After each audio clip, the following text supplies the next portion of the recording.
A very warm welcome to all our dear presenters and attendees from IIDVL and the ILDS. In keeping with the International Society's CME program, which is a presidential initiative of Dr. Rashmi Sarkar, the current president of IIDVL 2022, today is the part 3 in the series, which is the IIDVL ILDS, or the International League of Dermatological Societies program on ILDS and its initiatives. To just give you a brief about ILDS, it was founded way back in 1935 and has close to 200 member organizations from more than 90 countries, thus representing more than 2 lakh dermatologists around the world. So it's an organization which is comprising of member organizations, and both IIDVL and the Pigmentary Disorders Society of India are ILDS members. ILDS basically works to promote international leadership and international collaboration. And we are today lucky to have some of the best globally acclaimed authorities with us. And they shall be talking more about the work and the initiatives that ILDS does and all the events that are upcoming and you can all be a part of. But first, let me invite Dr. Rashmi Sarkar, President, IIDVL 2022, to please give her presidential address. Thank you. Thank you, Surbhi. Good evening, everyone. A very warm namaste from India. And I'd like to say that it's really a very happy occasion today because this is the third installment in our series of IIDVL International Dermatology Society CMEs, which we had planned to do. That was to bring more about the different IIDVL dermatology societies all over the world, right to your drawing room. That was the promise that we had made, and you can really do it now on a Sunday evening. You can be there in the comfort of your home, and you get to meet all the experts from these world famous societies right there in front of you.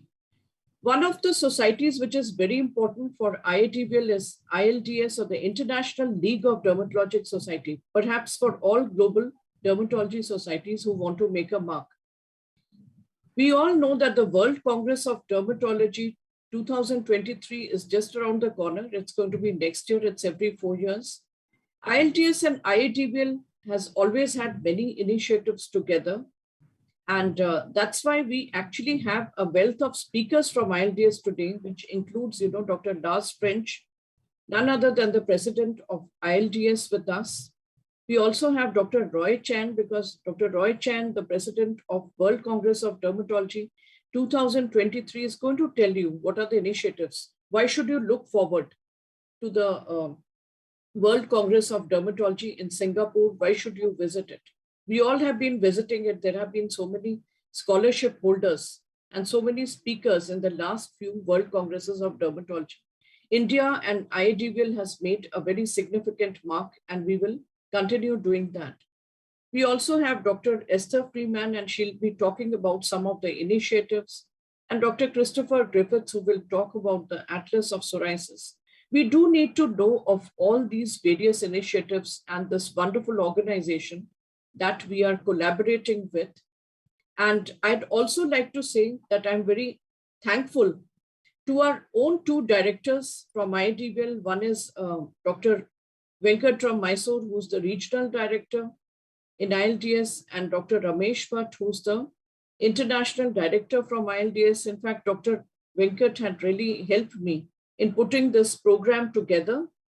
And that's why we had this date in June, many months back. And it's right there before us, although we are having so many activities this weekend. Well, along with us, the IIDVL Leadership Pipeline Committee, which is the first, is already there also. And that is chaired by Dr. Raghunath Reddy and the convener, Dr. Surbhi Sinha, who has been helping me to put all these programs together. I'm sure that you will sit back, realize that so much more is there to offer by the ILDS to IIDVL, be a part of the World Congress of Dermatology in Singapore in 2023. It's our neighbor, and we should have a good Indian contingent. As one of the ambassadors from IIDVL, I'm really very excited, to invite you on behalf of ILDS to be a part of the World Congress of Dermatology 2003 in Singapore from 3rd to 8th of July. 2023. Do mark your calendars. So with those few words, I'm happy that our Golden Jubilee initiative for this year is coming forward. I invite you all that on 21st of August 2022, this year, we are also going to have the IITVL Golden Jubilee celebrations, which will be in New Delhi, that is Kaushambi, the IITVL headquarters.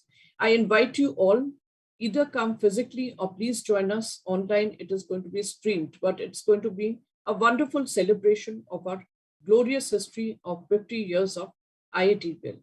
So with that, I'd now like to say that before handing it over to Dr. Surbhi, that the tagline for IITVL this year is 50 years of IITVL, building future leaderships and international collaborations. And this is a presidential initiative of the international collaborations. So please stay tuned for the next 2 hours or so. It's going to be a wonderful program. Over to you, Surbhi. Thank you so much, ma'am, for your words. Let me once again congratulate you on your brilliant vision and the execution of this exceptional initiative. I shall now be introducing our 4 brilliant speakers for today. Please note that all 4 of them are from different nations with different time zones, and we sincerely appreciate their effort to be with us today. Starting off with Professor Lars French. He is professor and chair at the Department of Dermatology and Allergology at the University Hospital in LMU Munich, Germany. He is the current president of the ILDS, and he will be giving us an overview of the ILDS and WHO. Professor Chris Griffiths is Professor Emeritus of Dermatology at the University of Manchester in the United Kingdom. He is also an advisor to the ILDS. He shall be speaking about the Global Psoriasis Atlas. Coming next up is Dr. Esther Freeman, who is Director of the Global Health Dermatology at Massachusetts General Hospital and an Associate Professor at the Harvard Medical School in the USA. She is also an advisor to the ILDS and has been actively involved in research on COVID-19, and she will be talking about Glowderm and the COVID-19 registry. Professor Roy Chan is director at the National Skin Center, Singapore, and is the president of the upcoming World Congress of Dermatology 2023 at Singapore, and he shall be telling us about the much awaited WCD. Closer home, we shall have with us 2 very eminent dermatologists from India as well, as Dr. Rashmi mentioned.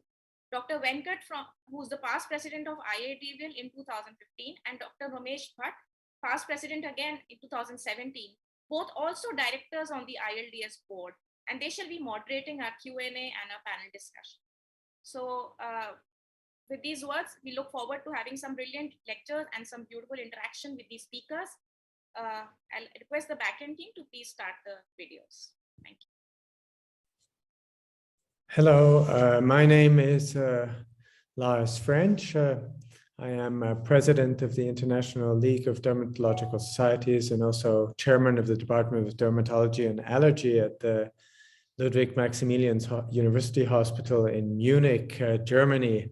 It's a great pleasure for me to be present here at the IADVL 50 years Golden Jubilee celebration. And I would like to use the occasion to give you a short overview of the activities of the International League of Dermatological Societies and our ongoing collaboration with the WHO. The ILDS represents over 200,000 dermatology specialists worldwide. ILDS has members, and its members are member organizations such as your organizations, but such as other organizations, including the American Academy of Dermatology, the European Academy of Dermatology and Venerology, but also national societies of dermatology and venerology distributed in 90 countries. And as you can see here on the map, distributed between USA, Canada, Latin America, and the Caribbean, Europe, the Asia Pacific, and Southeast Asia, Middle East, and Africa. The ILDS was founded in 1935 and has a long history of success.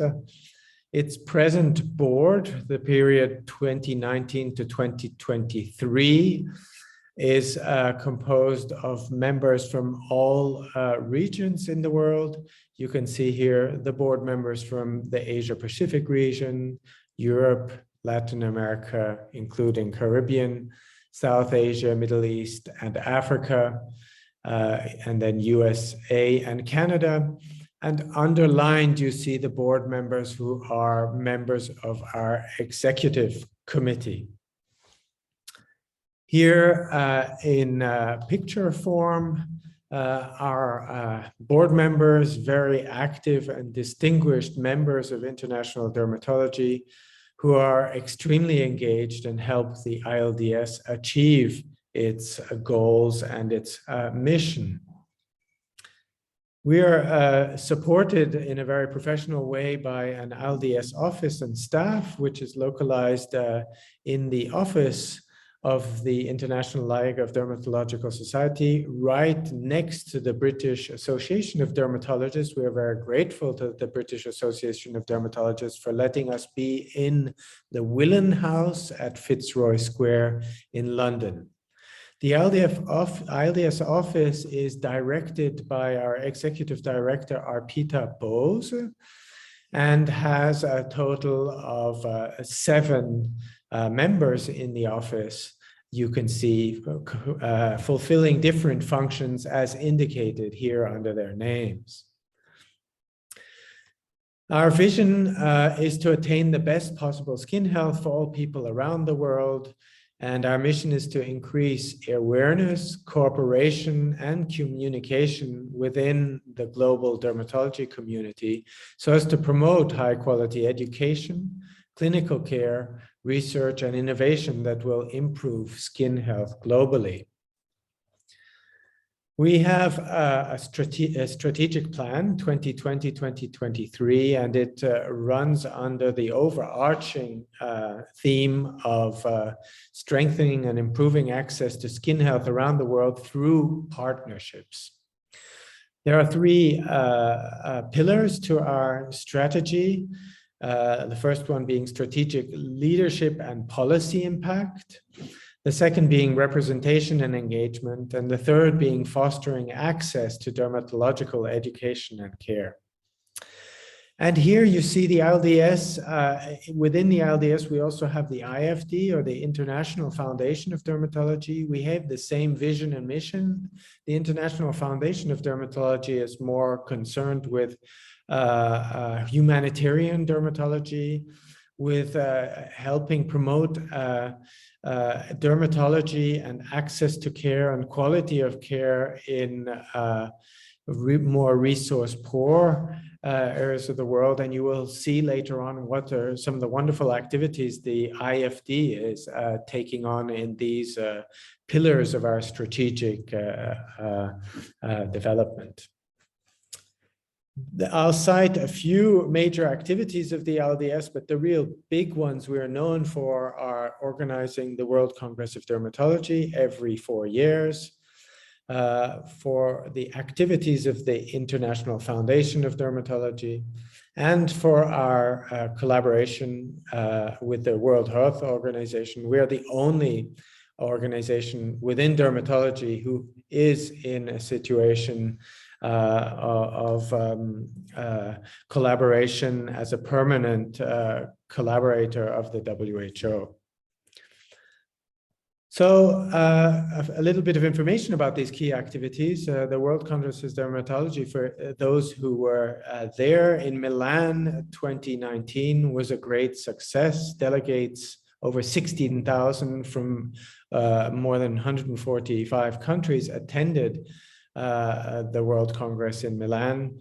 We had a wonderful scientific program. We offered a large number of scholarships so as to enable attendees to come from all over the world.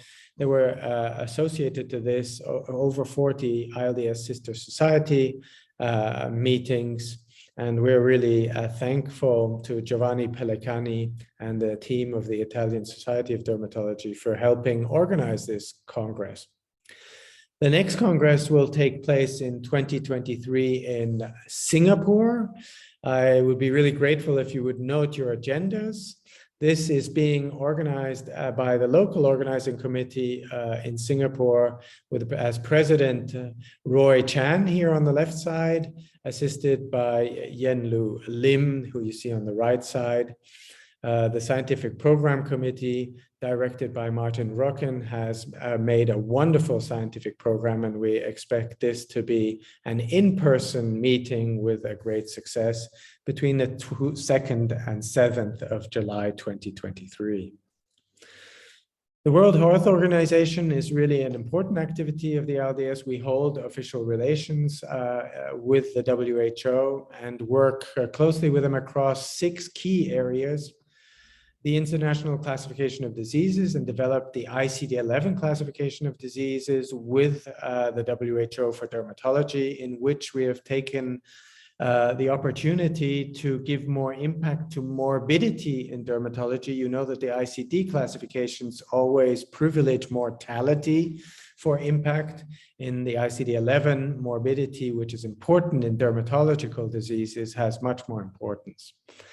We're working with them on neglected topical diseases, also on essential medicines, try to define with them which essential medicines in dermatology should be available in every country of the world.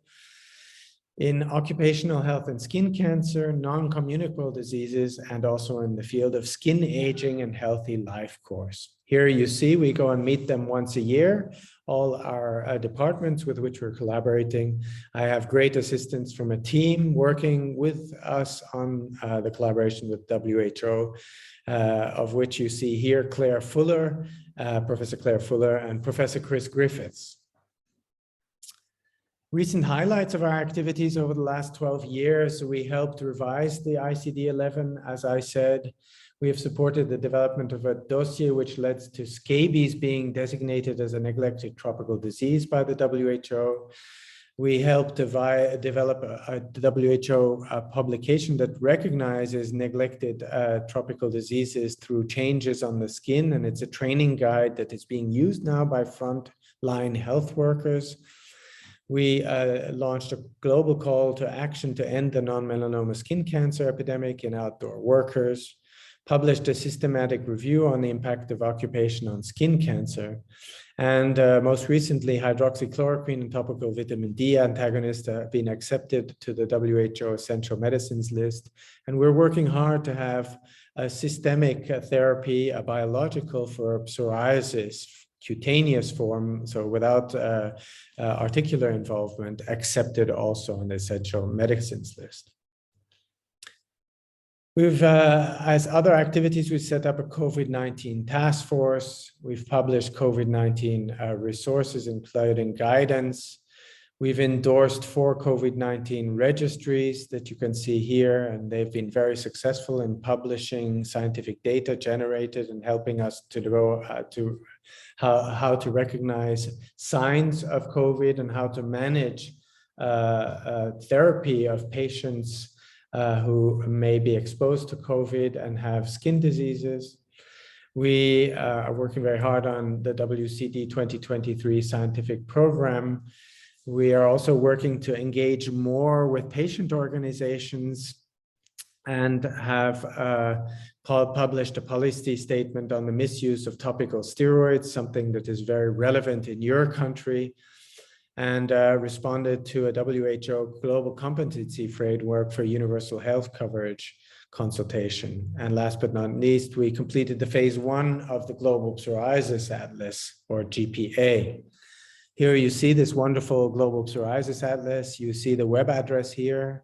Please take a look at this. This was launched in 2019 and is aimed at better demonstrating the incidence and prevalence of psoriasis throughout the world in different regions of the world, and is working now also to define where gaps in the access to care are worldwide. And this is something where we can also collaborate with the WHO in trying, once we've identified these gaps in access to care, to improve them together with the WHO.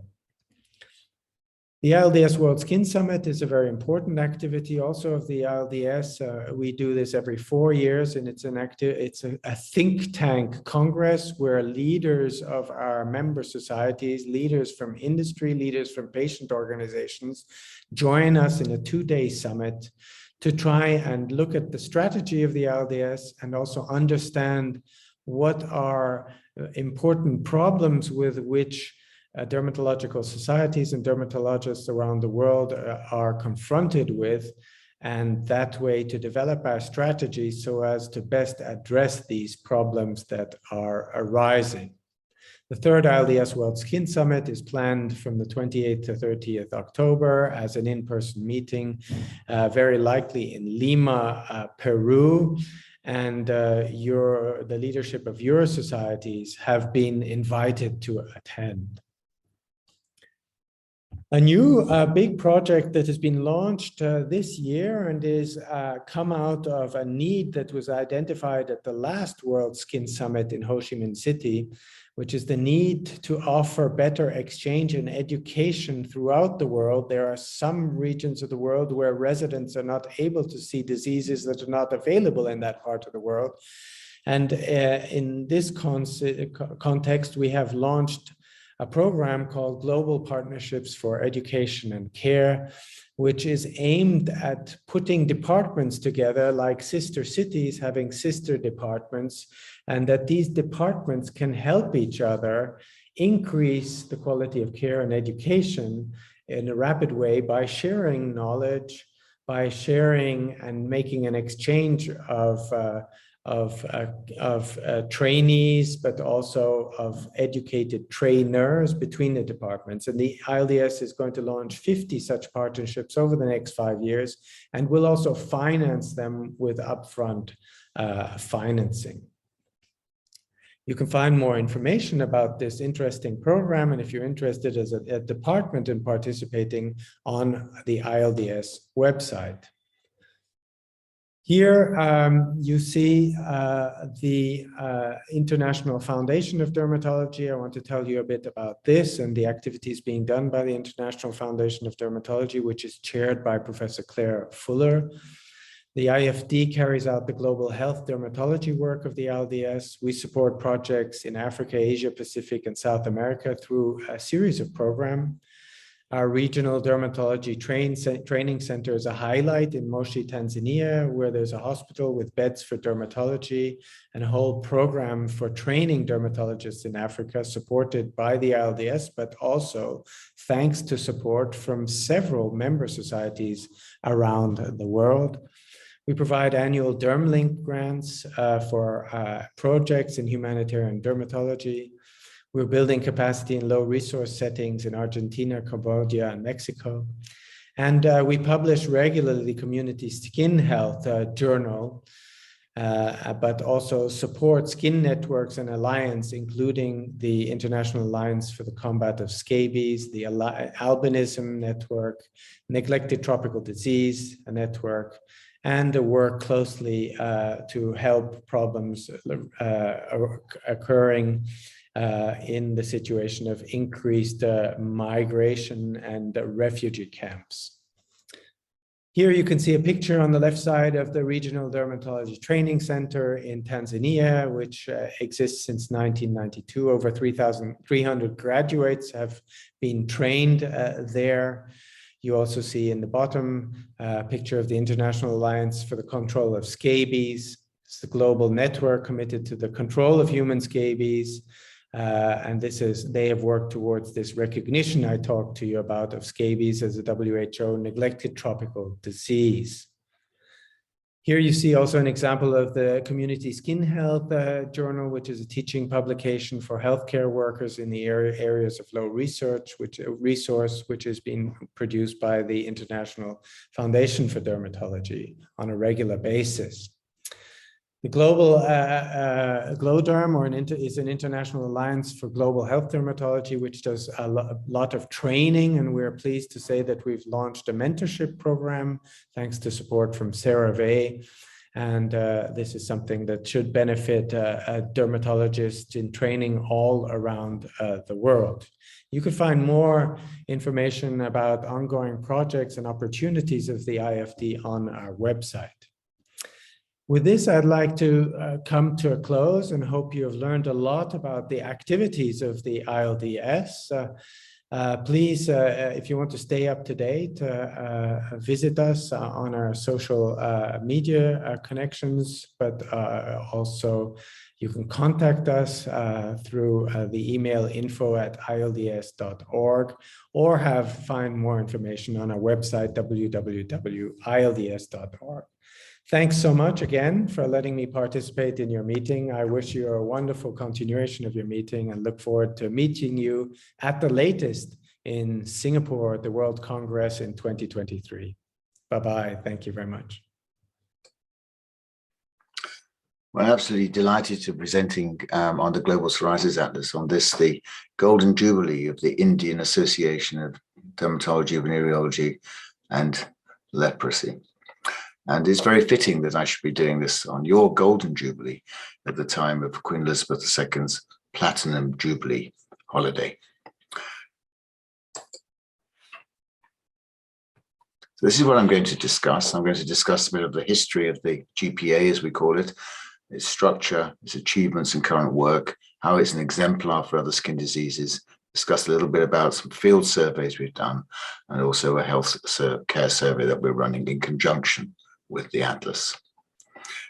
So for me, the Atlas started really back in 2011, 2012, when with colleagues in Manchester, we performed a systematic review on the global epidemiology of psoriasis. And although we've got some important data, we realized that there was a number of significant gaps in our knowledge or understanding of the epidemiology of psoriasis.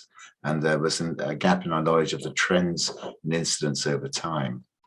At the same time, IFPA, the International Federation of Psoriasis Associations, was successfully lobbying the World Health Organization to declare psoriasis as a serious non-communicable disease. But with that recommendation came the call from the WHO that they needed to have more data on the global incidence and prevalence of psoriasis. And that understanding would then lead, hopefully, to better access to care for people with psoriasis wherever they live around the world. And then so the third part of the jigsaw was from the International League of Dermatological Societies, the ILDS, which is some symposium this is.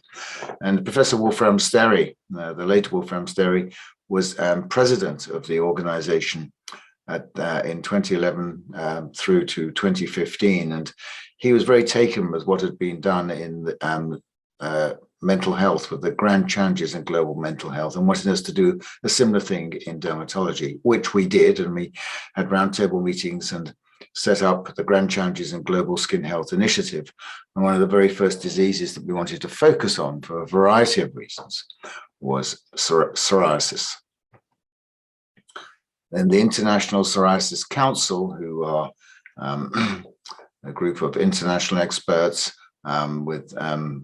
on psoriasis management and treatment, had ran a number of workshops. And this is one that we ran at the time of the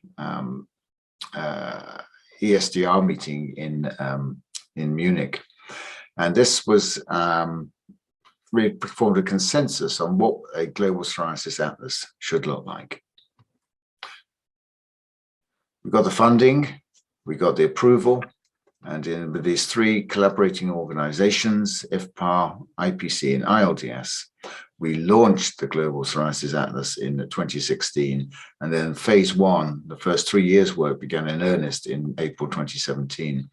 Now, it's important at this juncture to say that, the Atlas is not a big book that might sit on a coffee table. It's actually a web-based electronic interactive atlas, very much modeled on what's been done by the International Diabetes Federation, and theirs was set up about 20 years ago. So our vision is to ensure that people with psoriasis have access to the best available care wherever they live in the world, and that this GPA would be the best resource for the epidemiology of the disease. This is our core team based in Manchester for the most part. Professor Darren Ashcroft is our research director. Rebecca Swan is a program manager. Dr. Tatiana Moll is our GPA medical coordinator. She's based in Zurich in Switzerland, and I'm the director. And we interact with the ILDS through Caroline Bach, who is their project manager based in London. But we're absolutely dependent on our GPA regional coordinators, as you can see here. And particularly in South America, we have a very strong cohort of national coordinators in addition to regional coordinators. So as I mentioned, phase 1 started in April 2017 and ran through to March 2020. And really, those first 3 years were dedicated to setting up the register, putting the structure in place, and took a lot of work. But the Atlas was officially launched as a website fittingly on World Psoriasis Day on the 29th of October 2019. And this is the website address. And then the website was relaunched just with a different provider, Swiss Forward, in 2021. But in addition to epidemiological data, as I'll show you, there's also videos from patients. There's very much a patient and general public and researcher focused website. So there's something in it for everybody. It's open access online resource. So here, if you want to see the data on the prevalence of psoriasis in the United Kingdom, you can see here that overall is 1.52. Western Europe is 1.52. Chile, we have a 0.87. And overall in Latin America, lower than Europe, is 1.18. As I mentioned, we have these stories from people about their living with psoriasis and how it's affected their lives from different parts of the world. And then in that first phase, probably the key academic output was a revision of that, a rerun of that systematic review we performed in 2011-2012. And this is published in the British Medical Journal at the end of 2020. And this is the definitive, currently the definitive study on the worldwide prevalence of psoriasis. And we can say with certainty that at least 60 million people worldwide have psoriasis. So it's not the 125 that you often hear quoted, which is not a robust data. It's at least 60 million, have very good data from about 1 in 5 countries. So still a long way to go. And there's a huge variation in prevalence across the globe. So this is an example of how we take that data and then utilize this to do a study. So, our data had shown that there was a very little known about the prevalence of psoriasis in sub-Saharan Africa, very sparse indeed. In fact, we were aware of just one study which had been published and performed almost 30 years ago now from northern Tanzania, where it showed that the prevalence of psoriasis in this cross-sectional study of 1,000 people was 0.1%. So we've got some extra funding from the Global Challenges Research Fund, and we, the Global Psoriasis Atlas team, were very kindly hosted and worked with the team at the Regional Dermatology Training Center in Moshi, Kilimanjaro Christian Medical Center in Tanzania. It's a country that's a 57 million population, only 31 dermatologists. Psoriasis is, patients are usually seen and diagnosed often inappropriately as other diseases and mismanaged by non-dermatologists for maybe a number of years before they get to see a dermatologist. Any treatments available were some topical therapies, methotrexate, the only systemic therapy. There was no long-term follow-up of patients on methotrexate because of the large distances needed to travel to get review. But we performed a skin disease survey here in this old church, where we saw a large number of people, mainly Maasai, and we saw over 300, and none of them had psoriasis, which sort of goes some way to sort of confirming that psoriasis is certainly not a common disease in Tanzania. Then we launched phase 2, which is currently in the second year of this. This is running from April 2020 to March 2023. The focus continues to be epidemiology, early diagnosis, as I'll show you, comorbid disease burden, and economic impact. And further studies, this time a study using the CLALIT database in Israel, showed what we'd found in other countries, actually, that the prevalence of psoriasis is increasing, but the incidence is stable. We found exactly the same in Taiwan and in the UK. And the way that we explain this is that people with psoriasis are living longer than they used to. They still have an increased mortality and lower and shorter lives compared with the general population. But as with the population as a whole, they're living longer, so there are more people with psoriasis, but the incidence is not really changing. And then in Chile, we did a very innovative study working with colleagues in Chile, where we used a waiting list repository in the country to then determine the incidence of psoriasis in Chile. So a lot of data from a lot of sites around Chile. What we were able to show is that the incidence was 22 per 100,000 per year, which is less than we see in Europe. And there was a preponderance of late onset psoriasis compared with early onset disease, late onset being psoriasis occurring for the first time after the age of 40. So in the UK and Western Europe, it would be the other way around. More people, maybe about 70%, present with psoriasis before the age of 40. Then we have 3 GPA PhD students who are now, Alex Trafford has been awarded his PhD, and Pesley and Maha from Zambia and Iraq, respectively, are waiting for their vivas. But they've done some very important work. I'm going to show you some of this. So I mentioned that when we went to Tanzania, the diagnosis of psoriasis was often missed and often inappropriately labeled as tinea corporis. So we realized that there was an important need to develop clinical diagnostic criteria for psoriasis. So performing an eDelphi survey with colleagues in the International Psoriasis Council, these international experts were able to work through 3 iterations of the eDelphi survey to come up with an essential clinical diagnostic criterion: well-demarcated lesion with or without silvery white scales, and then 4 at least of these 8 supportive diagnostic criteria.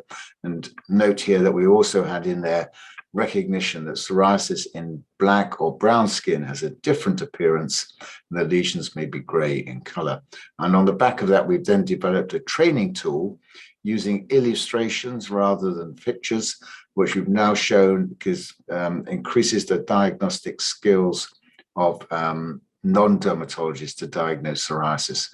This paper was published in the British Journal of Dermatology last year. And I'd just like to say before we go on to cancer, that it'd be really important for us now to use this training tool in countries across the world to really test its utility and validity in the field. So if any of you are interested in doing this, please contact me. Alex Trafford looks at cancer associated with psoriasis and comorbidity. And what we found that there was a relatively increased risk of cancer, particularly in severe psoriasis, and an increased risk of cancer mortality in severe psoriasis, but also found associations with lymphoma, esophageal carcinoma. Not too surprising, we found squamous cell carcinoma, basal cell carcinoma because of the phototherapy, but also increase in liver, pancreatic, and bladder cancer. Dr. Tatiana Moore, when she was working out in South America, has done 2 studies out there, one across Latin America, the other in Brazil and in Chile, where she has looked at, done work in a number of different centers. And this is work she did in Brazil and Chile about 2 years ago now. And that sort of formed the basis of her global healthcare survey or study, which is a global mapping of psoriasis to understand the common psoriasis characteristics, its severity, differences in quality of life, and also the access to treatment in those countries. And that's going to contribute to our overall understanding. These are the global centers that she has recruited so far.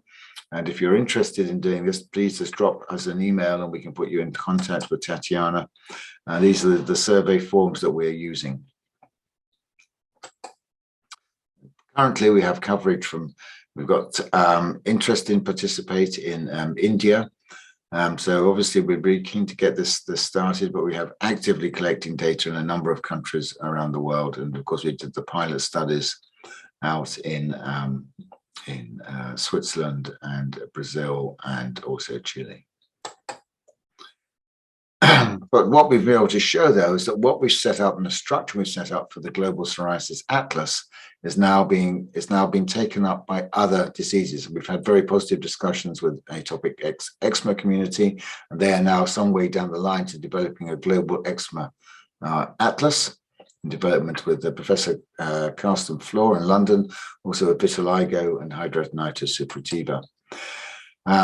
We've just finished a survey of psoriasis in the Johor Bahru district in Malaysia, and about 98% of the population are covered by this particular healthcare system, and we have very detailed records, been able to show that in this study the prevalence of psoriasis is higher than it's higher in Indians in the population compared with Han Chinese and Malaysian.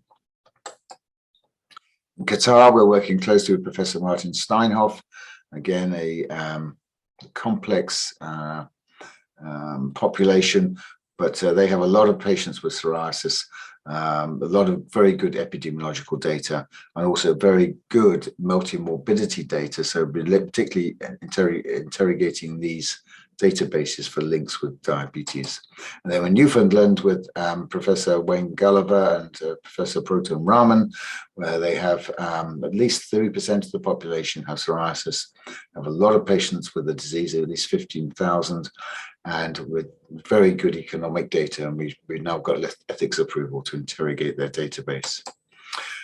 And then in Myanmar, which is a little bit closer to home to you, we were aiming to do a skin disease survey, Global Psoriasis Atlas study out there in 2021.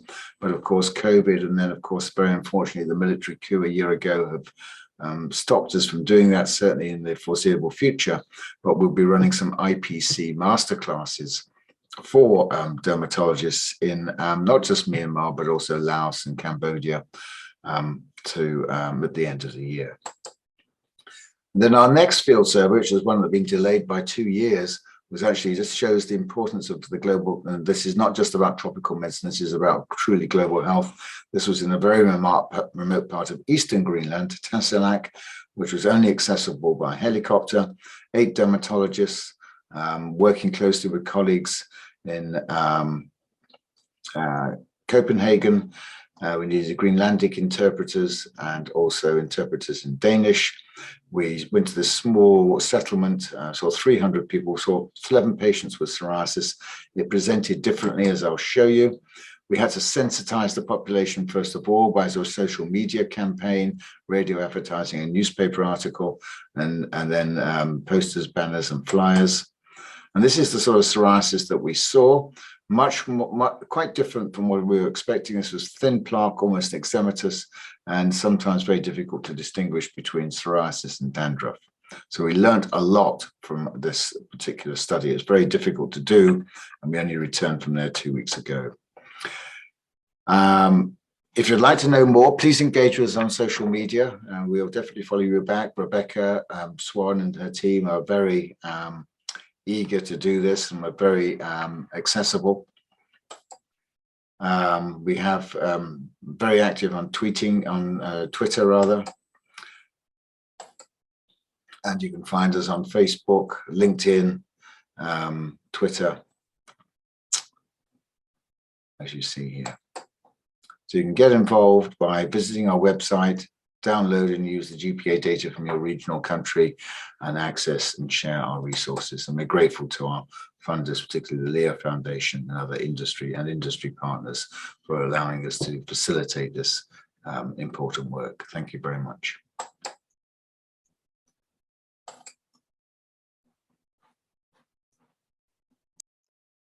I'm delighted to be here today on behalf of the International League of Dermatologic Societies to talk to you about 2 very different topics. The first is talking about GLODERM, the International Alliance for Global Health Dermatology. GlowDerm is an alliance of professionals, trainees, and other individuals around the world to advance skincare provision for those in low-resource settings, and particularly in order to provide education and a platform for mentorship.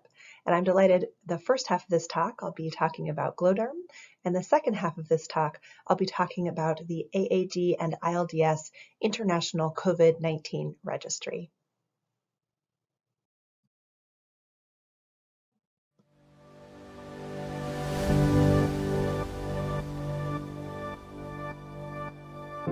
Our goal as GlowDerm is less about clinical training and more about how do we create the skills and the expertise to go out and change the healthcare system that they're working in.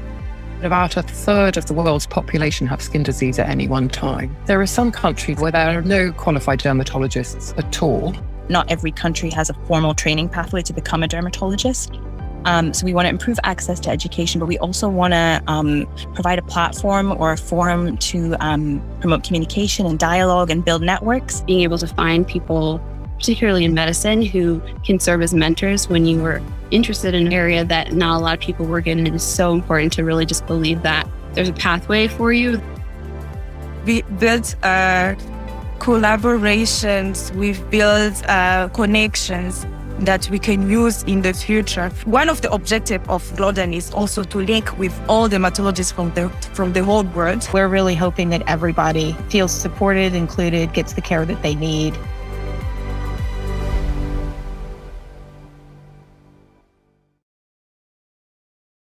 The International Alliance for Global Health Dermatology, known as GlowDerm, was established in 2019 in the United States at the American Academy of Dermatology meeting. GlowDerm's aim is to provide a community of individuals focused on global health dermatology who will provide expertise to international health agencies, share best practice, pool technical know-how, and also support trainees wishing to pursue a career in global health dermatology. We've grown over time, and since our steering committee originally formed in 2018, all the way to now, we are currently at over 800 members from around the globe. We have an annual scientific meeting, and we just had our scientific meeting at the American Academy of Dermatology in Boston this year in 2022. And we have now just launched our new mentorship program and our expansion of a webinar series. And I'm excited to be able to share these initiatives with you today.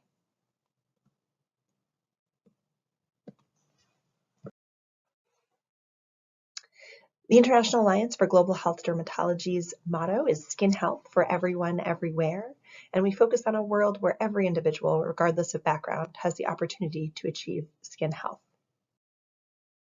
So we are, as I mentioned, 800 members from around the globe right now. We are approximately divided evenly between a third practicing or faculty member dermatologists, a third of residents who are currently actively in dermatology training programs, and a third lower level trainees who are medical students or research fellows. Our leadership includes panel from around the world, but particular leaders that I'd like to highlight today is Dr. Claire Fuller, who's our deputy chair. I am the chair myself of GlowDerm. So Claire is our deputy chair. Dr. Wingfield Remus, who's our secretary treasurer. Dr. Sidra Khan, who's the head of our GlowDerm trainee committee. And also Carrie Winott, who organized our recent scientific meeting. And in particular, I'd like to thank our staff at the International League of Derm Societies who support our work. So in Boston in 2022, just a couple of months ago, we had our annual scientific meeting, and we've now moved to a hybrid format. So we had 50 members in person who joined us in Boston, and we simultaneously had 50 members internationally abroad who dialed in from India, for example, and places all around the globe to join us for our scientific meeting. And just a glimpse of our speakers who joined us from Japan and Burundi and Mexico and the United States, as well as Australia, to discuss different aspects of global health dermatology and access to care issues around the world. Our supporters of GlowDerm include the International League of Derm Societies, the International Foundation of Dermatology, the International Society of Dermatology, CeraVe, and the Ellis Family Foundation. I would love to share some of our exciting new initiatives with you that we've recently launched as GlowDerm continues to grow and connect members interested in global health and community health all across the globe. So one aspect of how GlowDerm is growing is our new mentorship program. The goal here is to provide one-on-one mentorship for dermatology trainees and also people who are farther on in their career who might be really switching to focus on global health aspects or on access to care, who live and work in low resource settings. And the goal here is to really pair them with a mentor who's experienced in global health dermatology. And the focus is not so much on clinical skills, but really in how can we train people in leadership skills in global health dermatology. So for example, if someone needs to set up a new residency program in an area where there is currently no dermatology training, or for example, an outreach program to reach particularly vulnerable patients who might be experiencing a lot of forced migration or might have particular diseases such as albinism or XP are examples of conditions that some of our members have worked on outreach for. So as I mentioned, the focus is not so much on clinical dermatology, but how do we really empower people to have the skills to set up their own programs and address a gap that they identify in their own community. And the capstone of this experience will be a 1-month experience with their mentor, supported by finances, for example, from CeraVe, and we're certainly grateful for the financial support. And they'll also have a chance to attend the World Congress in Singapore. The program, however, will be beyond just a 1-month experience of in-person. It's also going to be a full year-long program, including leadership training, for example, how to pitch projects, how to get funding, and will involve in different mentee and mentor pairs getting to know each other over the course of the year with the aim of really building our community. So in terms of the vision of our mentorship program is really to build change makers. These are people who will make concrete and lasting change in their community in terms of global health dermatology and just really access to dermatologic care. And the goal is to create a community of mentee and mentor pairs that can continue to go on and make change together. So we have lots of room to sign on more mentors to our mentor pool. Just to share some of our current mentors, including Dr. Singhal, who's joining us from India and has a wealth of experience in community dermatology in India. But really our mentors, as I mentioned, from across the globe. We have mentors from Latin America, from Europe, from Southeast Asia, from Southern Africa, from all different regions. And so we're really delighted that these folks have signed on to be mentors for our mentor pool. And here's another batch of mentors that have signed on. So just to give you one example, Dr. Helmut Bertranelli, who's part of our steering committee, who's based in Italy, supports dermatology and dermatopathology, specifically dermpath training across sub-Saharan Africa. And so the idea is by having different mentees that can be matched with our mentors, it's not so much to teach them, for example, dermatopathology, but rather to teach them how does Dr. Bertranelli, who I'm just using as an example, how does he set up his training programs across different countries? And how do you kind of reach a successful career that can expand access to dermpath services, for example, around the world? So he's just one example. For example, Dr. Isabel Casas, who's pictured here in the middle, works in community dermatology in Argentina and has really incredible community programs that target education and young children. And so people who are interested in how to expand that in their own communities could learn a lot from her. These are just two small examples. Really, each mentor on this page has a lot to share. So we will be doing the first year of our mentorship programs. These were actually due in May of 2020, so just passed. And we will be selecting 5 mentees, which we will pair with our mentors for the first cohort of changemakers. Do expect our next application cycle to be live pretty soon in early 2023. And you can keep an eye on our website at www.glowderm.org. Another aspect of GlowDerm that I'd love to share with you is our webinar series. And so these are a series that goes on throughout the academic year. We do take a small break over European and North American summer, so we usually don't have webinars over July and August. But it's the rest of the academic year. These are interactive cases presented by a trainee, and we couple this with a lecture from an internationally renowned faculty member, usually from the same country.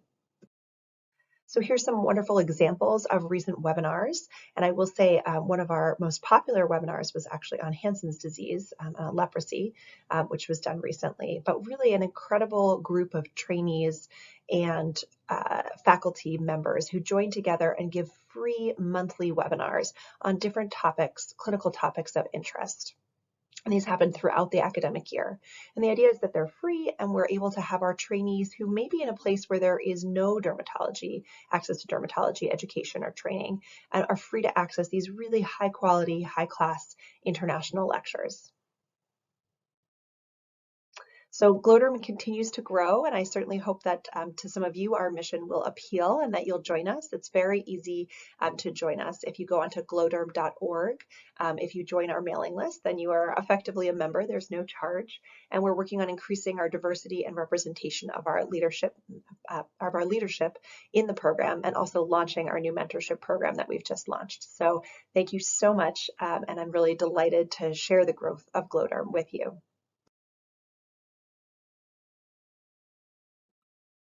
And a thank you to my research lab that focuses on global health dermatology, and my mentees around the globe that really contribute to our work.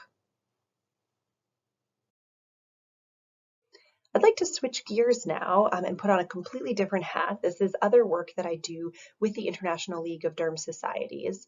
This is as the principal investigator of the ILDS and AAD COVID-19 Dermatology Registry, which is really a collaborative effort during the COVID-19 pandemic across the globe.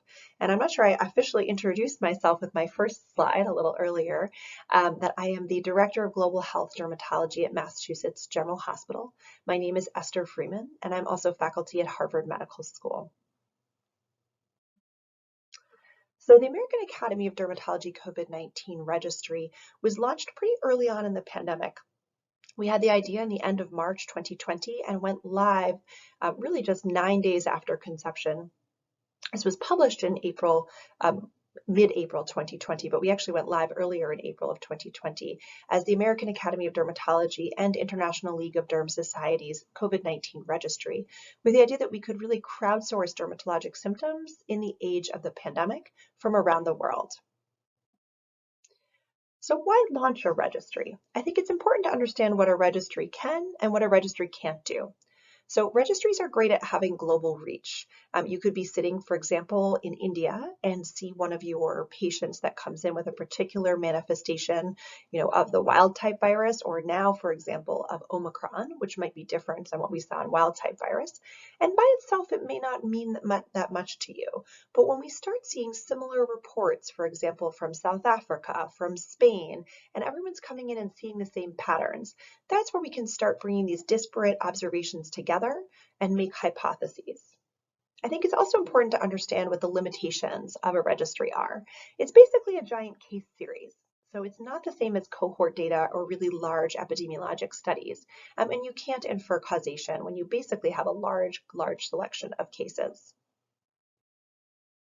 So where are we now? As I mentioned, the Dermatology COVID-19 Registry was launched in the very early April of 2020. And within a month of our launch, we had our first 500 cases of dermatologic manifestations of COVID-19. In December of 2020, we added on a module for COVID-19 vaccine skin reactions, with the realization that COVID-19 vaccines will be incredibly common across the world, incredibly necessary, and that would also have particular manifestations on the skin. Right now, we're at over 2,500 total reports, of which 1,000 of these are vaccine reactions, and these come from 52 countries and all continents besides Antarctica. And I would like to really say a thank you to all of you who have contributed cases. It only takes about 4 to 5 minutes to contribute a case to this international registry, and we really work on real-time data analysis to try to collate all of the information flowing in from around the globe. So some of our first studies that we presented from this registry were looking at the full spectrum of COVID-19 associated dermatologic manifestations. This was looking early on in the registry at the first 716 patients from 31 countries. And what we found was that the severity of COVID-19 really varied with the different skin symptoms we were seeing. Over on the far left, we have pernio or chilblains, also known as COVID toes, which I'd be curious to hear how much you saw in India. We certainly saw this a lot in North America and Europe, but not necessarily completely across the globe. And what we saw there is it was associated with really relatively mild disease. And this has further been shown in very large studies from the United Kingdom, where they looked at about 300,000 people with COVID-19 suspected symptoms and looked that acral rashes are predictive about a 2 times odds increase of COVID test positivity if you have a foot rash. So we know that this indeed is predictive of having SARS-CoV-2 positive testing. Now, on the far right end in the red is the other end of the spectrum. This is retiform purpura. This is occurring in patients who have really severe disease. So 100% of these patients were hospitalized and 82% were in fulminant respiratory failure. In the middle, we have a little bit more of a mix. So things like vesicular eruptions, urticaria, macular erythema, morbilliform eruptions. Some of these patients have more severe disease and some have more mild. But really the idea is it depends on how your own host immune responds to the virus, and that will dictate how severe your disease is and also which type of skin manifestations you will have. So we've also started to look at vaccine reactions to, particularly here, the Moderna and Pfizer mRNA vaccines, but we're really interested in all different skin reactions from the different vaccines worldwide. And so this first study that we did looked at 414 patients, and it looked at the reaction pattern and morphology and timing of after vaccination with the mRNA vaccines. And this is also data from the registry. And what we saw, that top line there is the first vaccine dose. The second line down is the second vaccine dose. And what we're looking at across the x-axis is time. And so what we saw is that some reactions happen pretty quickly. So for example, local injection site reactions. I think this probably surprises no one if you asked a dermatologist before the vaccination campaign, what kind of reactions would we see after vaccination? I think vaccination site reaction probably would have been the most common that we would have predicted. So that happens usually within the first day or so of vaccination. Then usually around day 2 or 3, people develop some of these other delayed type hypersensitivity responses. So for example, urticarial eruptions or morbilliform eruptions. Now, I think what really surprised people, and this is what's shown in the red, is the delayed large local reactions. This started occurring around day 7 or 8 after vaccination. I think what really surprised people here is these were patients who were vaccinated, had no reaction initially, and then a full week later would develop like a big red spot on their arm. And I think there was some concern that this could have been cellulitis. People were very worried. What did this mean for the second vaccine dose? And I think what we could be really reassured from this early work that we did was that less than half of patients who developed a cutaneous reaction to the vaccine went on to develop the same reaction the second time. And I'll say that again because I think it's really important about how this registry data can be used to really reassure people on a global scale. Less than half of patients who had a vaccine reaction with the first dose went on to have that same reaction with the second dose. And none of these patients developed anaphylaxis or severe consequences. So I think we're really able to use this data to be very reassuring to patients around the globe and also to encourage vaccination. So the media has been very interested in the registry, and I think that this shows just how much these reports and how we frame them really matters on a global scale. So for example, this study that I just presented that was looking at these 414 cases of cutaneous vaccine reactions led to 105 media reports internationally and led to 190 million media impressions within the first couple of weeks after this was reported. So I think it's really important to understand that as dermatologists, we can have an impact on global vaccine perceptions and that this is a really important role. And this really has been a collaboration across a vast geography with a worldwide collective effort. We have over 2,000 submissions, as I mentioned, from 52 countries and 6 continents, and this has really resulted in a rapid publication and collaboration of knowledge across the globe. And we really appreciate all of you in your efforts in helping with this.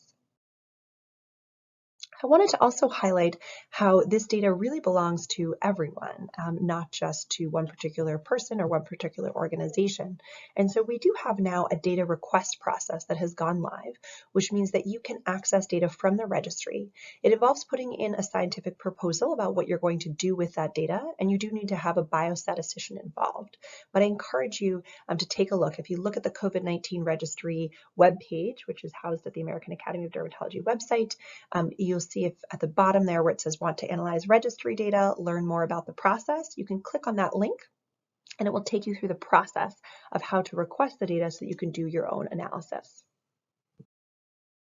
And this goes through a little bit of the data request process, and then it goes through our international work group where we review the data request, make sure that you have a scientific plan, and make sure that you can really answer the question you want to answer with the data. And then once that has gone through and you've gone through ethical approval, we go through a data use authorization process, and you're able to access the data to do an analysis from the registry data. So we certainly encourage you to share your applications with us. I also wanted to highlight collaboration between dermatologics registries that had really occurred worldwide. And so we're actually able to harmonize our data across multiple different COVID-19 dermatology registries. And so we are collaborating really across 8 different registries, and this kind of shows how we've overlapped and shared data. So these are all the registries that have worked together to collaborate. And some of them are very specific disease registries. So for example, Secure AD specifically focuses on atopic dermatitis during COVID-19. PSO Protect specifically focuses on psoriasis during COVID-19. HS, for example, focuses on hidradenitis suppurativa. And PEDRA is the pediatric dermatology, COVID-19 dermatology registry. So cumulatively, these groups have collected more than 8,000 case reports, sourced both from physicians and patients all over the world. And I think this really just demonstrates for me a small silver lining, which is the unprecedented level of collaboration across the dermatologic community. And the last thing I wanted to finish up with was just to say that dermatology has a really important role to play in characterizing COVID-19 globally. So part of my work at the ILDS, I'm actually at the World Health Organization as a COVID-19 expert, and I serve on the task force looking at severity of COVID-19 across a whole range of different specialties, where we're actually classifying severity and morphology of the disease. So, and this is presenting here to the Director General of the WHO on behalf of the International League of Derm Societies. So I just want to point out that as dermatologists, sometimes we maybe feel sidelined, that this is not necessarily a primarily dermatologic disease, but I think as I've showed you both with our vaccine work and our work at the WHO, that dermatology really has a central role to play in the COVID-19 pandemic. So I would love to encourage you to visit the registry website if you haven't already. It's at www.aad.org/COVID registry. We're particularly interested in hearing about your cases of long COVID, vaccine reactions, booster reactions, and also what we're seeing with variants, because we know that different skin manifestations seem to occur with different variants of COVID-19. It's very easy to enter a case. It takes about 5 minutes, and the patient's information is de-identified, so we do not ask for the identity of the patient. With that, I want to say a huge thank you to this group for having me, and also to the International League of Derm Societies, and particularly to Lars French, who's the president of the AAD, for his support. And just to say that the COVID-19 Dermatology Registry is a very large international effort, and this is a really team effort. And thank you to everyone who's involved. My name is Esther Freeman. You can follow me on Twitter at Dr. Esther Freeman, and it's been really a pleasure and an honor to be with you today. Dr. Rashmi Saka, President IDVL, Dr. Surabi Sinha, Convener, IDVL Leadership Pipeline Committee, distinguished guests, friends, and colleagues, congratulations to you and the IDVL on the occasion of the 50th anniversary celebrations of the Society. It is truly a momentous event that marks the rapid development of the metavenereology in India and signals to the world the increasing prominence and contributions of India in the field. Thank you for this opportunity to present our plans for the 25th World Congress of Dermatology 2023 in Singapore. It has been a difficult time for everyone. Our experiences of this pandemic will surely go down in history and be remembered for the ages. Thankfully, most countries, including India and Singapore, seem to be getting on top of the situation. Although the epidemic continues to elude control in a few others, and we do need to be ready for new virus variants that will require new vaccines or curbs even. Nevertheless, we are now more optimistic than we have been in the last 2 years that our lives will return to some degree of normalcy. The 25th WCD will be one of the first face-to-face international dermatology meetings where we can renew old friendships and make new ones. WCD will be held from 3rd to the 8th of July 2023. The Congress venue would be the Suntec Singapore Convention and Exhibition Centre and the Pan Pacific Hotel. The DSS, or the Dermatological Society of Singapore, is the host organization. The DSS, coincidentally, is also celebrating its 50th anniversary this year. The official language is English. There will be no simultaneous translations provided.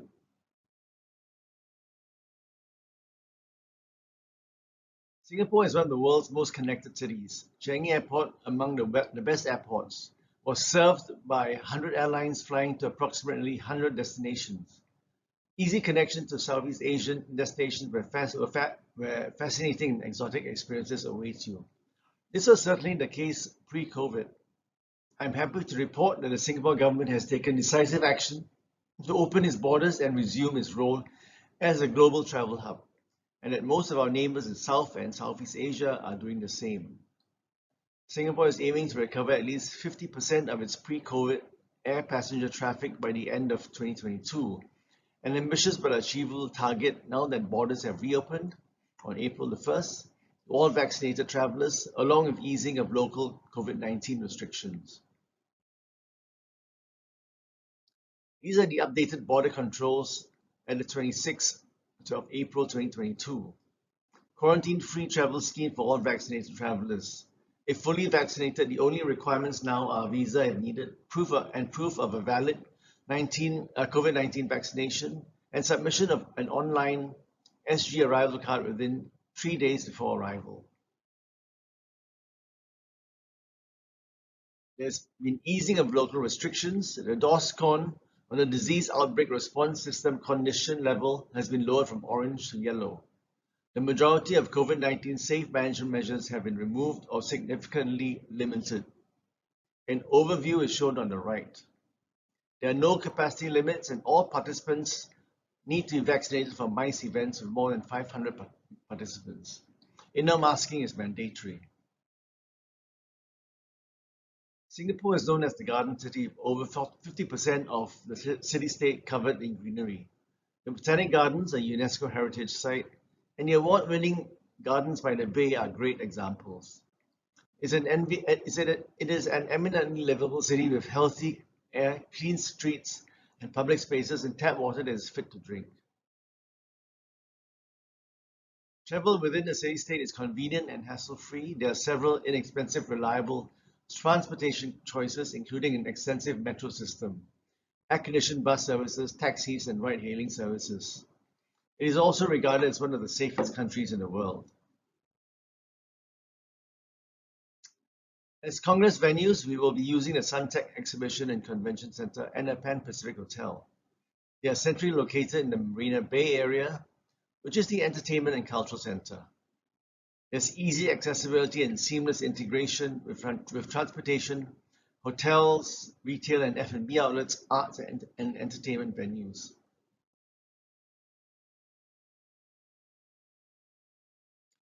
The Suntec Exhibition and Convention Center and the Pan Pacific Hotel are adjacent to each other and interconnected by a covered elevated walkway. The Suntec Exhibition and Convention Center has been one of Asia's preferred meeting venues with extensive experience in the MICE industry. With over 12,000 square meters of exhibition space and more than 20 flexible meeting rooms, it will be key for a memorable Congress.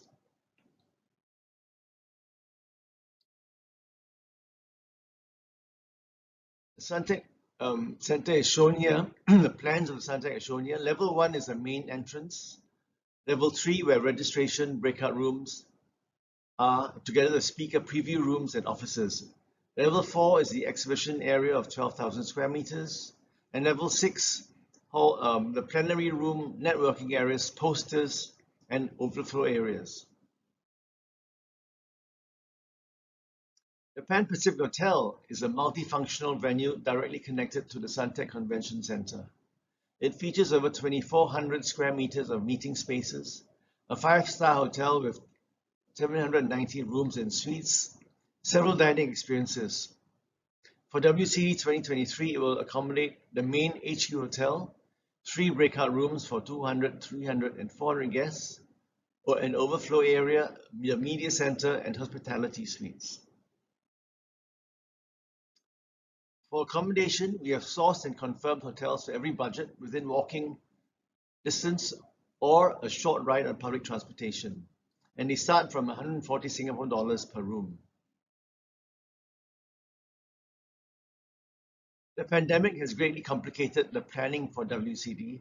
Nevertheless, the National Organization Committee, the Scientific Program Committee, and the ILDS have soldiered on. The scientific program has been finalized. There will be 5 distinguished plenary lectures, 15 keynote plenary lectures, 8 controversies and dermatology debates, and we are working towards having 200 symposia covering 60 topics. There will be 24 courses, 18 expert forums, and free communication sessions that will cover over 40 topics. There will be sessions for residents and late breakers. There will also be sessions devoted to regional Southeast Asian dermatology. The program will be excellent and something that we will look forward to. The program begins on Monday, the 3rd of July with Sister Society meetings and the opening ceremony in the evening. This will be followed by 4.5 days of scientific sessions, and the closing will be at lunchtime on Saturday, the 8th of July. Registration and abstract submissions are now open. Visit our website www.wcd2023singapore.org for details and to register. We have kept registration fees affordable and not raised it compared to previous meetings. The early rate for ILDS members is just over Singapore dollars 1,000. And for the first time, we are introducing the same registration rate for persons from low income and lower middle income countries that are not yet members of the ILDS.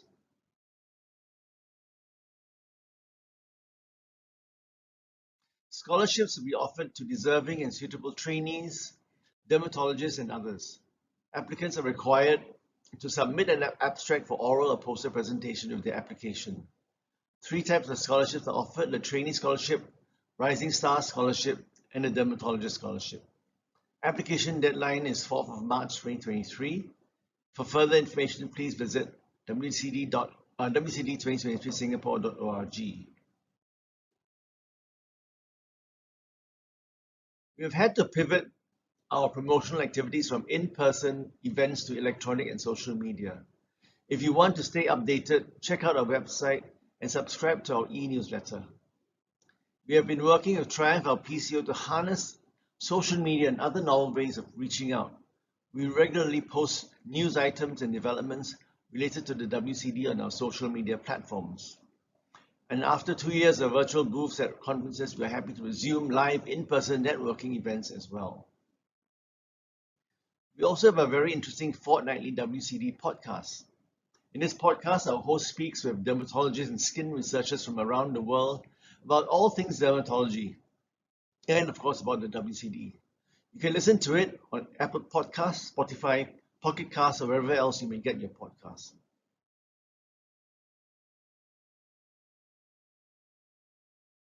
Singapore is a city that brings people together, no matter their ethnicity, creed, or background.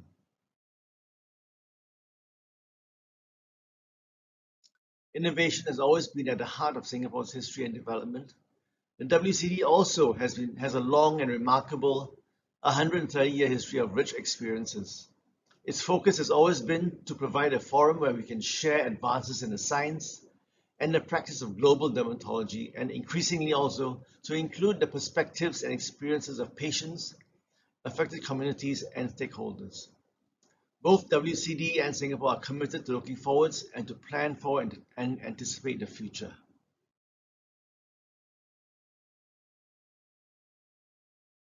We have for a long time now valued the preservation of our green spaces and architectural heritage. We hope that the WCD delegates will leave with a positive impression of the city-state, and that in turn, the Congress will have a positive impact on the city and its environment. We are working with partners and stakeholders to reduce our carbon and plastics footprint and to make the WCD as sustainable as possible.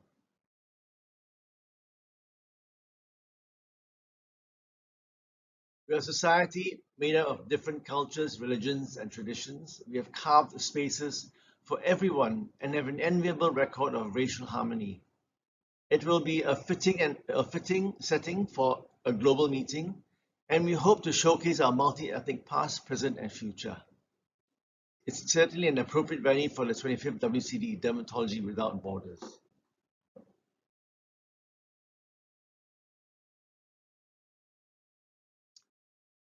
WCD will not be all work and no play. Singapore and the world are opening up after the COVID pandemic, and we hope to give delegates experiences and adventures that will make this conference amazing. And you'll have memories that will stay with you for a very long time. We are very thankful for the generous support of the industry and encouragement from many in the dermatology fraternity. Amongst them are our WCD ambassadors, several of whom are from India. Thank you all for spreading the word of the WCD to all corners of the world. I would like to end with our WCD promotional video. Here's wishing you a successful IIDVL event, and I hope to see you in Singapore in 2023, if not sooner. Thank you very much.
Excellent lectures. The amount and the variety of work that the ILDS is doing is tremendous, and I was almost overwhelmed. So I'm sure there are a lot of takeaways for all our attendees from these lectures. And if there are any questions, I would request Dr. Venkatram Mysore sir and Professor Dr. Ramesh Bhatt sir to please take them up. The questions you can share on the chat box.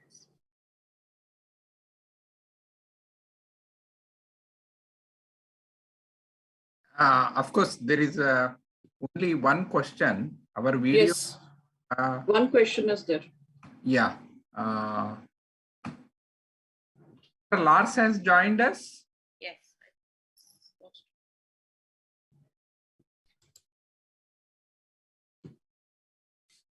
Yeah. Yeah.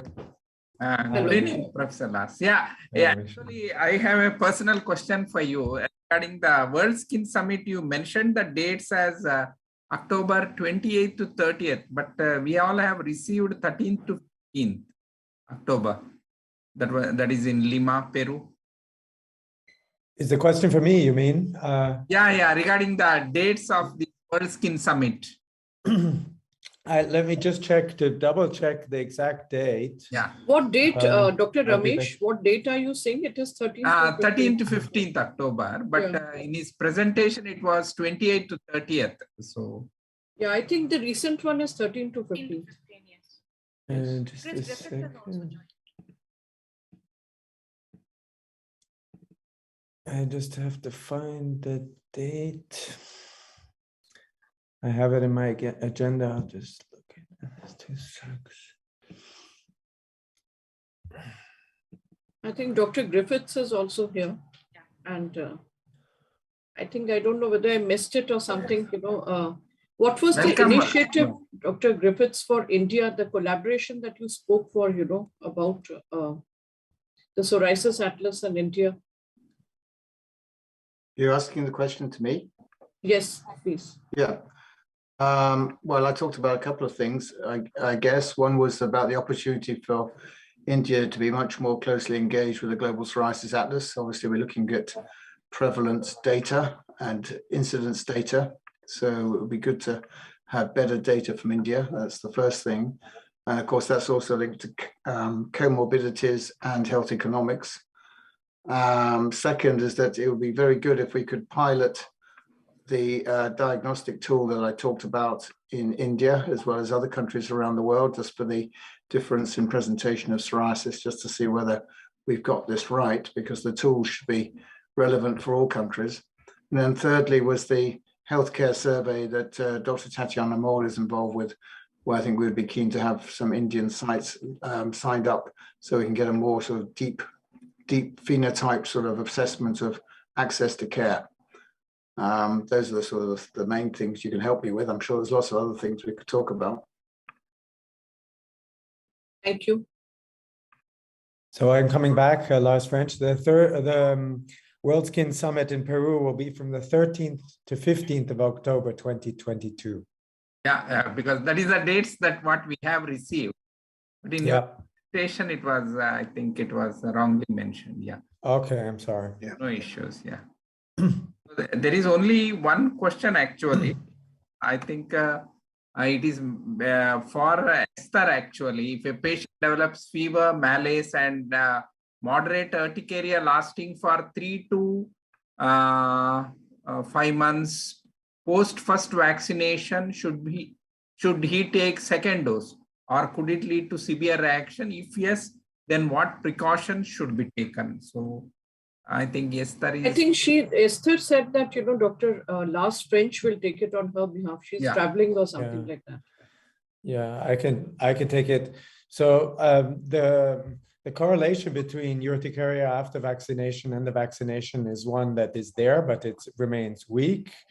And then in this situation, the vaccination should be further performed, because the benefit of the vaccination in the case of just urticaria without any respiratory systems or severe signs of anaphylaxis is thought to be greater than the risk of the urticaria.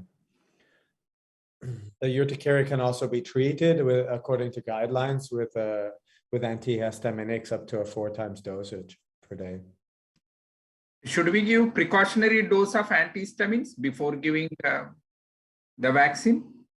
Well, it depends. I wouldn't do it prophylactically. If the patient at the time of the vaccine doesn't have urticaria anymore and is not on antihistaminics, we'd do the vaccination and then see what happens. It may be normal viral infections are frequent causes of urticaria. It can be a viral gastroenteritis or something else. So I would wait until after the vaccine and see if it comes back again. If it does come back, then start antihistaminics. Lars, thanks for this wonderful program. I think it's very important for our members to know what ILDS offers in different areas. One of the things that you have started as president, I mean, it is yet to start, but you are probably in the final stage of formalizing it, is the new mentorship program, which will be offered, kind of contact between different departments. Can you provide some details so that the Indian dermatologists know about it? Yes, the ILDS is launching this year, and this is based on feedback we have received from your society and others at the World Skin Summit that occurred in Ho Chi Minh City, where it was indicated to us that in certain parts of the world, we don't train our residencies for skin diseases that occur in other parts of the world. And it's clear our residents are not exposed to the same patients as your residents are seeing in India and vice versa. And based on this request, we've worked for 3 years to look if it was possible to develop an exchange program and how to structure it. And we're launching it. We're proud to say that we're launching it this year. It's called the Global Partnerships on Education and Care. And there's a call to applications, which is up, where the ILDS is putting together, or would like to put together, match departments from different regions of the world that are willing to exchange and mutually benefit from one another. And the due diligence we have done looking at departments where this is taking place shows that it's without high cost. It's something that is very beneficial for both departments.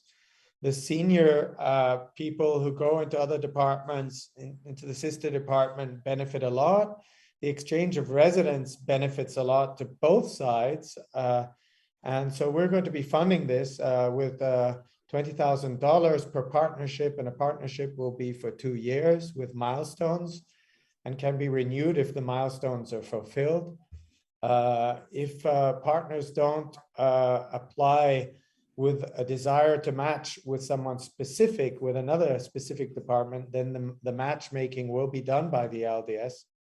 And we expect in the first round to support 10 such partnerships, and are looking into possibilities for getting support from other societies, discussing with the AAD, the AADV, and from industry to jump on board of this initiative that we think could be very useful at an international level. Yeah, I think that will be very useful. Isn't there also another program by L'Oreal for another kind of mentorship? Yeah. Yeah. Chris, you want to tell them? Yeah. Yeah, so that's another program which is launched through GLODERM, which is, I don't know, that's the International Society for Global Dermatology, that when your speaker earlier in the day, Esther Freeman, would have discussed, or at least mentioned.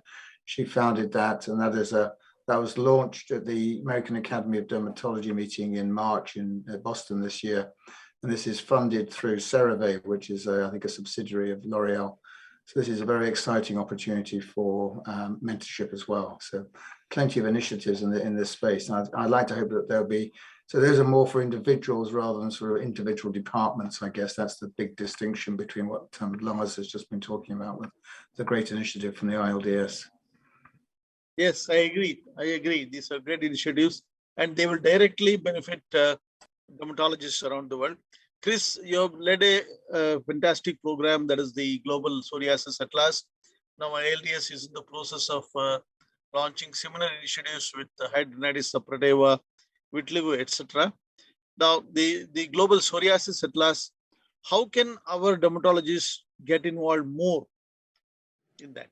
Is there any way? Well, I mean, I think if you want to get involved, and we're very open to as many people as being possible. And as I mentioned earlier, if you added us, I think I showed us at the end or somewhere in my presentation, the contact details. But if any of your team just want to drop me an email, I'll be very happy to put you in contact with the individuals who will set up some form of research collaboration as far as getting more data. Absolutely, we're absolutely dependent on national and regional coordinators for this. So the more the better, actually. That'll be fantastic if we could do that. But in the first instance, just send me an email. Thank you very much. And now we have a great initiative in Tanzania to help an area which does not have adequate number of dermatologists. So is there any way where similar setups can be done in other remote parts of the world? Is that one of the ideas that the foundation can explore? Lars? It would be lovely to do so, but the ILDS is very conscious that we have to be successful in delivering our actions. We have to keep a certain focus. We have an office with 7 persons in the office. We have a board with 22 board members who are extremely active. And I'd like to thank you and Ramesh for being so active too. It's with the WHO projects, the different atlases we're launching, with the example of GPA being a role model there, with education programs, with the World Congress. We're concerned that if we take on too much projects, the office, and we can't follow and deliver, and really do want to deliver when we say we do something. We're being much more active in the WHO, being present in the World Health Assembly. We've been active as far as COVID and getting skin and COVID implemented in there. Esther Freeman has helped greatly. And it's not to underestimate how much work has gone in over the last year, I would say 20 years with the RDTC in Moshi, Tanzania, to build it up as a hospital, to build it up as a training center, to be very active in helping patients get better sun protection. Basically the patients suffering from albinism.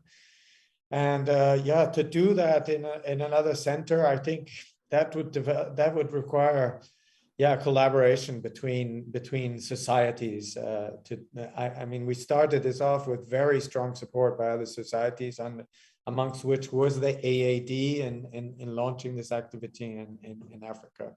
Thank you. So I think we're open to that, but we need the partners. Yeah, if I could just add to that, I think it's crucial that these initiatives are in partnership. It's a long-term sustainable collaboration. It's not, it's the people on the ground, so to speak, who really have to eventually take the lead on this. And that's taken a while with the RDTC in Moshi, Kilimanjaro Christian Medical Center. And it has to be educational and training as well. But I do think there is an opportunity, but it has to be around a true partnership. It can't just be brokered through by the ILDS. I agree with you. I think Tanzania was a fantastic project. I'd like to indicate we're also being quite active in migrant health and refugees. There was a meeting organized by Claire Fuller 2 weeks ago in Malta to this issue. And maybe Chris, you can say, Chris Griffith's been extremely active here. Maybe you can say 2 words on that, Chris.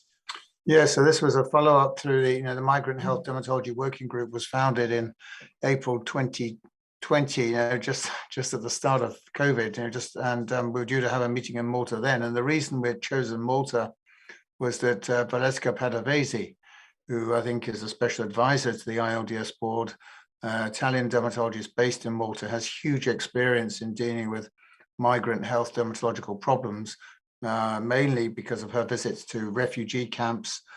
Sorry, I just lost my refugee camps, and also the fact that in Malta they have a large number of boat people who are landing on that island, and she's got great experience with that. So she organized it along with Claire Fuller, Toby Moore, and myself, and we just gave an update on the various projects that we have ongoing with our migrant health, everything from how to work with local NGOs through to how to set up and devise an essential formulary for these refugee camps. And we came away with a number of important actions. And it was great that the executive director of the ILDS, Arpita Bowles, also attended, which really sort of sent a very strong message of how much the ILDS supports this initiative. And never has it been more important than after what we've seen happening in Ukraine. And I think that it's a matter of who do we influence? That's absolutely crucial.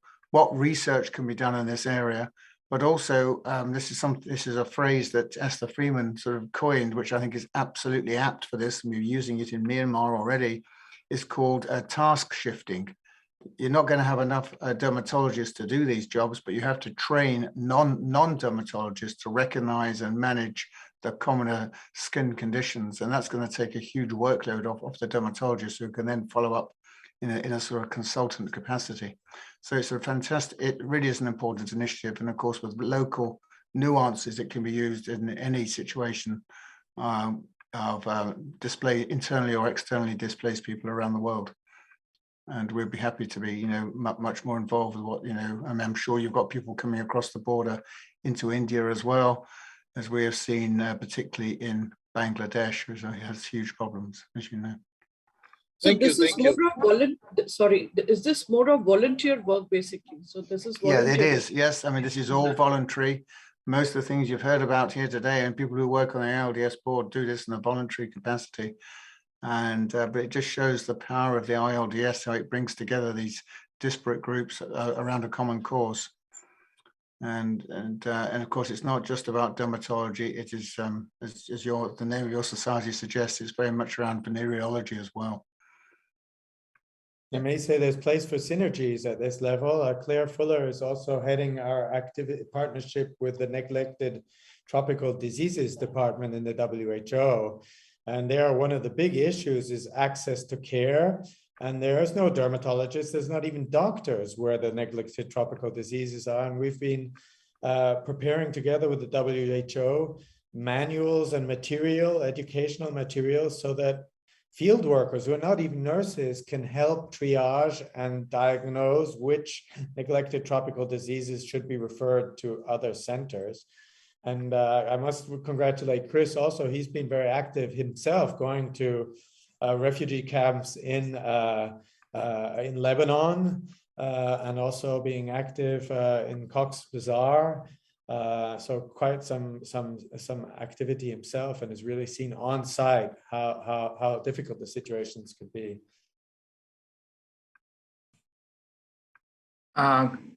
Professor Chris, actually we have initiated psoriasis patient groups recently.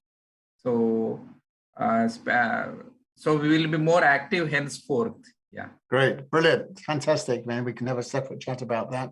Yeah. But definitely, I mean, it's always nice to catch up and find out how we can help you take things forward, working in partnership. But if you've got patient support groups now, then that makes a big difference, because as we find out right from the beginning, and I'm sure Lars will agree with this, it's the patients themselves who are the real drivers for change, and it's the patients who payers and governments and regulators listen to far more than us doctors, actually. Yeah, Rashmi, can you invite them for our Dermacon International? Absolutely, absolutely. I wanted to say one thing. Dr. Dinesh Kumar Devraj is our Secretary General, and he's conveyed his greetings to all of you. Unfortunately, he's in a flight, back home after one of the sessions we did in Delhi. So he just joined and he could not close the meeting. I'd love to invite, you on the behalf of, IIDVL, because we have Dermacon International. The invite will come, formally, but it'll be just great to have an ILDS session and also to promote the World Congress of Dermatology 2023. I did have a word with Roy also, Roy Chand, about this. So I hope you'll be able to come 23rd to 26th of February, that is in the Geo Center, Mumbai. In fact, once we had suggested that one board meeting of ILDS can be held in India. And you can still do it, International can be one occasion wherein we can invite all the board members, and they can also be our faculty for the conference. And that will be a great event if it can be done. You're very welcome. We have the Golden Jubilee here, and we have a lot of activities happening. I had already mentioned to Dr. Venkat and Dr. Ramesh. Thank you. So I think there are no more questions, because I think they were very complete presentations, actually. We learned a lot. We knew some of the things, but not everything. So I think it's been very holistic. The educational angle, the community dermatology angle, the conference angle, it's been a very good evening, and I think there are lots of takeaways from this. So if it is okay, then should I close the session? If it is all right. So I would like to thank, Dr. Venkat sir, because he really helped me to put this together. Dr. Ramesh Bhatt, because I told him that, we're going to do this session, so you have to be around, to get this all the questions together. They all did it together. Then, of course, Dr. Lars French, he's always been there. I've known him since the International Society, of Dermatology days. Dr. Chris Griffiths, Then, of course, Dr. Esther and Dr. Roy Chen. Maybe they were not able to join, but they had absolutely wonderful presentations. In fact, Dr. Roy Chen was supposed to join. I'm not sure what happened exactly. So yeah, he had thank come you. For the Roy Chan he had came come for the dry run. Yeah. Yes. Yeah, in fact, he was there at the dry run. He represented all of you. And we look forward to, in fact, I'd like to thank Surbhi Sinha also for being with us. We look forward to having a huge contingent from India at the World Congress of Dermatology 2023. I think you can definitely expect it because Singapore is, one of our favorite destinations. We have an IDVL Sister Society session already. And as Dr. Surbhi was saying, we will be having from other sister societies, pigmentary disorder societies there. Then I think there is ACSI, there's teledermatology. So I think we're going to really have lots and lots of people from India. We're really looking forward to it. And we're doing our best. So thank you so much once again. And have a very good rest of the Sunday. Thank you. Thank you, so Lars. much. Thank you, Chris. Thank you so I have much. promised, I have promised care. Roy Chan there will be at least 2,000 delegates from India. Wonderful. Wonderful. So you can have even a mid-dermacon there, Great. Okay. Thanks for your support. Thank you for the invitation. Have a good evening. Yeah. Bye. Thank you so much. Bye-bye. Thank you. Thank you. Bye.